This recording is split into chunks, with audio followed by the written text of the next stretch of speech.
Assalamualaikum warahmatullahi wabarakatuh. Halo semua, perkenalkan kami dari kelompok 8. Pada kesempatan kali ini, kami ingin bercerita mengenai pengalaman wawancara bersama Kak Amala Putri. Kak Amala Putri, atau sering dipanggil Kak Lala, merupakan epidemiolog ahli pertama di Kementerian Kesehatan Republik Indonesia, UPT, Sektor Pelabuhan Kelas 1 Bandara Soekarno-Hatta.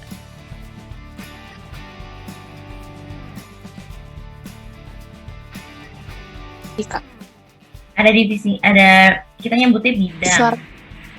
Ada bidangnya lagi. Bidangnya itu kalau misalnya di KKP Soekarno-Hatta ada 3, yaitu UKLW, PKSE, PRL, sama ada satu bagian, yaitu bagian TU. Jadi ada 3 bidang pelaksana sama ada satu TU, jadi total ada 4 gitu.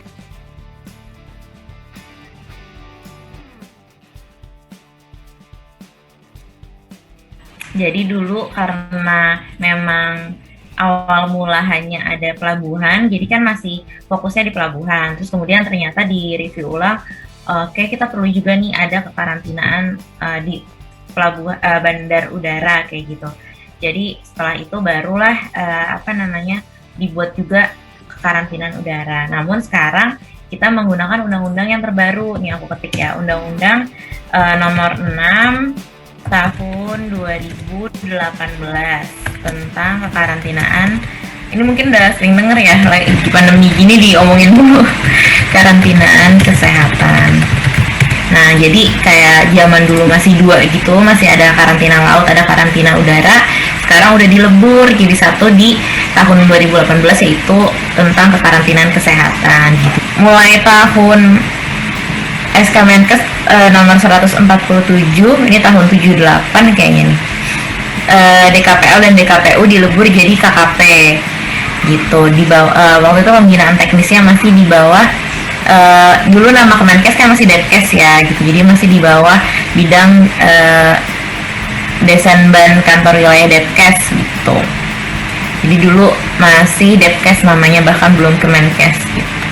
Terus ya udah setelah masa-masa di bawah Depkes, akhirnya pada sejak penerapan Undang-Undang Otonomi Daerah, otoritas kesehatan di tingkat provinsi yang namanya Kanwil Depkes harus dilebur dalam struktur. Jadinya pembagian menurut tahun 2004 itu ada menurut SK Menkes nomor 265 tentang organisasi dan tata kerja KKP yang baru. Nah, di situ disampaikan terkait bagaimana tata kerja KKP yang sekarang, seperti sekarang ini, kayak gitu ceritanya.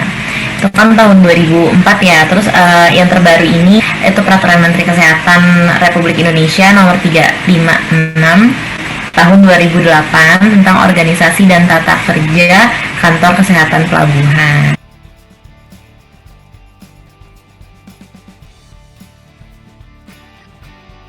Bidangnya sebenarnya kalau antar bidang tuh tergantung nih sinyal. Kita bilangnya sinyal apa namanya? Aku jadi lupa. Ada, kita nyebutnya sinyal apa sih? Aduh, aku lupa namanya. SKD, sinyal kewaspadaan dini. Aku tulis aja deh biar aku nggak lupa. Terus aku ada green screen aku nyangkut. Nah, ada sinyal biar aku ngerti juga sih biar kemana-mana. Nah ya, sinyal kewaspadaan dini atau SKD ini tergantung kita nemunya dari mana dulu gitu. Jadi kalau alur sih sebenarnya nggak ada alur strict baku harus begini gitu. Yang penting kalau kita kan kerja di lapangan itu sesuai diketahui atasannya, sesuai ACC atasan atau setidaknya atasan kita mengetahui gitu. Jadi kita melakukannya juga terkoordinasi dengan satu bidang dengan bidang lain juga lebih mudah gitu kalau misalnya atasan kita mengetahui gitu. Tapi kalau misalnya siapa yang mulai itu tergantung yang menangkap sinyal kewaspadaan dini ini siapa dulu. Misalnya kayak kemarin aku cerita yang udah pernah aja ya. Waktu itu pernah ada kasus suspek malaria misalnya, bukan suspek sih, ada migrasi dari Papua kan yang terkait ada konflik ya, sempat ada konflik di Papua, terus kemudian ada migrasi besaran orang dari ke baik ada yang ke emang turun di Soekarno-Hatta ke arah sini atau memang dia cuma transit terus dia terbang lagi ke Sumatera kayak gitu. Cuman karena ya balik lagi itu jadi malah itu jadi satu pengawasan pokok pengawasan di bawah juga. Jadi kita yang melakukan macam surveillance-nya ada yang pasif dan ada yang aktif. Kalau yang pasif kan berarti mereka yang datang ke Yankesnya, sedangkan kalau yang aktif kan berarti kita yang melakukan kan. Nah, kita jadi mix gitu, karena kan di Soekarno-Hatta itu kedatangan domestik harian dalam keadaan normal bukan pandemi itu sekitar belasan ribu hingga puluhan ribu ya tiap harinya. Jadi nggak mungkin kalau misalnya dari sekian puluh ribu dilakukan pemeriksaan di Soekarno-Hatta, pasti akan terjadi penumpukan besar-besaran kan, dan tidak ada orangnya juga. Jadi kita melakukannya survei. Nah, survei malaria itu juga kita spesifik dari orang-orang yang berangkat dari Indonesia gitu. Kemudian ya, jadi kita melakukan survei. Kalau misalnya ketemu ada yang reaktif, ya berarti mau nggak mau ya kita nanti rujuk dan sampaikan juga ke teman-teman yang lain. Jadi untuk melakukan penyelidikan lebih lanjut. Tapi biasanya kalau misalnya kayak gitu kita lebih ke notifikasi sih ke daerah tujuan dan daerah asal. Terus kalau yang misalnya apa lagi ya, yang itu tuh namanya donor darah ya, aku lupa kasusnya apa. Pokoknya vektor itu nyamuk. Terus ada kasus, aku lupa antara malaria atau DB, pokoknya di dekat area Soekarno-Hatta gitu. Jadi kita akhirnya datang ke wilayah tersebut bareng tiga bidang ini. Waktu itu yang tahu pertama siapa ya? Dapat infonya. Pokoknya kalau nggak salah dari PRL deh. Jadi itu gimana ya? Pokoknya akhirnya kita turun bareng, kita bareng penyelidikan efek bareng.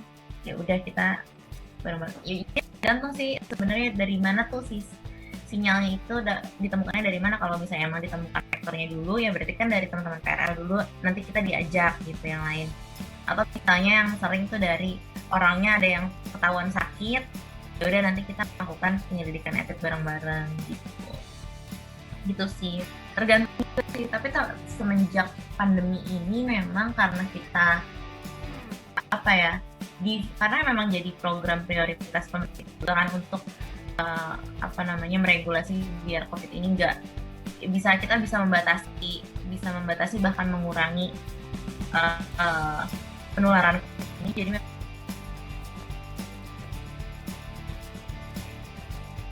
Jadi kalau kita itu ada laporan per bidang ke kepala kantor, ada laporan yang sistemnya harian, ada laporan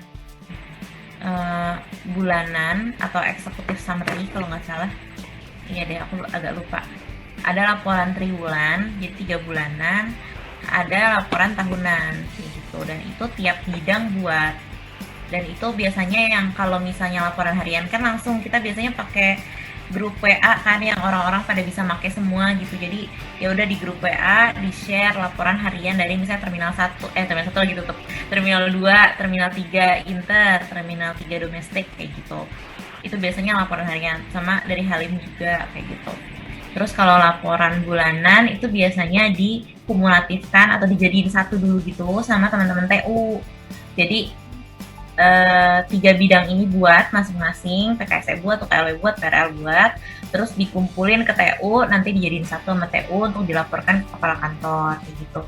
Pun dengan laporan triwulan ataupun laporan tahunan. Dan nanti juga kita buat profil 5 tahunan. Kalau nggak salah sih, aku lupa ada apa lagi ya. Ya pokoknya kurang lebihnya gitu. Jadi ada yang harian, ada yang bulanan, ada yang 3 bulanan, ada yang tahunan, ada yang profil itu bisa 5 tahunan gitu.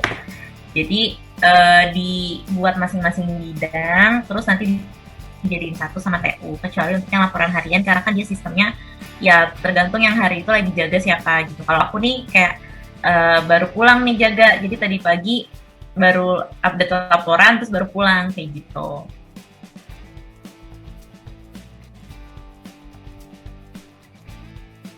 So, ini kita berusaha untuk sesuai, dan memang pasti acuan yang tadi aku juga dijawab di awal ya, pasti harus sesuai gitu. Jadi mau nggak mau memang sesuai. Cuman kalau ngomong sesuai nggak sesuai kan kita kayak Soekarno-Hatta itu sendiri misalnya untuk pemeriksaan pelaku perjalanan apa namanya dulu, ingat gak sih zaman dulu tuh diperiksanya satu-satu pakai thermal gun, tapi kan kita kedatangannya sehari bisa ribuan kayak gitu. Beda sama misalnya nih sehari flight internasional doang ya tanpa domestik di Soekarno-Hatta itu ada sekitar 30-an, 25 sampai 30-an tergantung, beda-beda hari beda jumlah kan, sekitar 25 sampai 30-an. Sedangkan itu hanya internasional, belum ngomongin domestik. Domestik sehari itu bisa 80, cuman di terminal 2, terminal 3 sendiri 100 gitu. Jadi kayak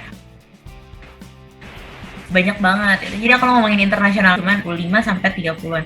Cuman kalau misalnya di KKP Bandung gitu, mereka cuman ada domestik aja, cuman kalau nggak salah internasional belum buka lagi deh, atau belum buka ya. Pokoknya domestik aja cuman ada sehari itu sekitar kurang dari 10 penerbangan.